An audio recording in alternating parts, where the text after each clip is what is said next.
Part 3 कवि कमल इम्फाल 1 सितंबर 2004। प्रिय उपाध्याय, सप्रेम नमस्ते। तुम्हारा पत्र मिला।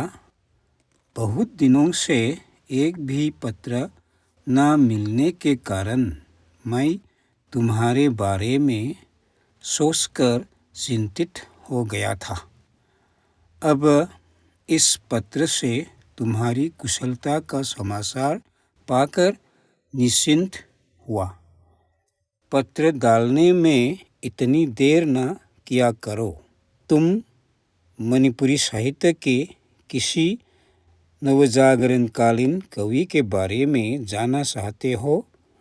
इस जवाबी पत्र में मैं कवि कमल के बारे में संक्षेप में लिख रहा हूँ, जो नवजागरणकालीन मणिपुरी साहित्य के प्रमुख कवियों में से एक थे। साथ में उनकी एक तस्वीर भी भेज रहा हूँ। कवि कमल का जन्म 7 मार्च 1889 ईस्वी में लांथाबाल कुंज नामक गांव में हुआ था। वे लमाबम खानदान में पैदा हुए थे। उनके पिता का नाम लमाबम यात्रा सिंह था और माता का नाम लैरिक देवी। उनके पिता यात्रा सिंह धार्मिक प्रवृत्ति के व्यक्ति थे। इसका प्रभाव कमल के जीवन पर पड़ा। कमल ने Naoremlaikai LP school, Moirangkhom UP school, Johnston school एवं शिलांग सरकारी हाई स्कूल में स्कूली शिक्षा प्राप्त की। वे एक मेधावी छात्र थे।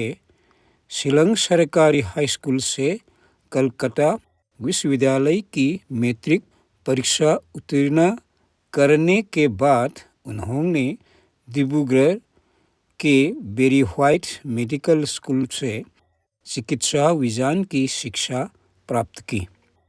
वहाँ उन्होंने 5 साल का चिकित्सा विज्ञान का कोर्स पूरा किया। अपने छात्र जीवन में ही उन्होंने छोटी छोटी कविताएं रची और जागरण आदि तत्कालीन पत्रिकाओं में प्रकाशित कराई।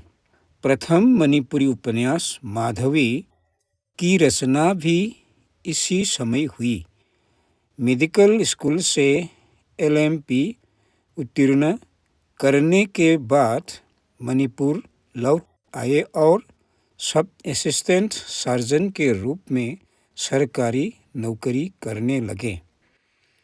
नौकरी लगने के बाद सन 1930 में उनके उपन्यास माधवी का प्रकाशन हुआ।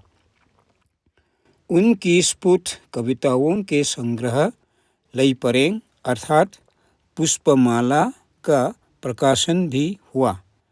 उन्होंने कहानी और नाटक भी लिखे। उनके द्वारा लिखी कहानी का शीर्षक है ब्रजेंद्र की लुहोंगबा अर्थात ब्रजेंद्र का विवाह। उनका देवयानी शीर्षक नाटक मरणोपरांत प्रकाशित हुआ। उनकी रचनाओं की विशेषता उनकी भाषा की कोमलता है। कवि कमल का देहांत अल्प आयु में ही हो गया था। 6 फरवरी 1934 ईस्वी को हृदय गति रुक जाने से उनकी मृत्यु हुई। उस समय उनकी आयु सिर्फ 36 वर्ष की थी।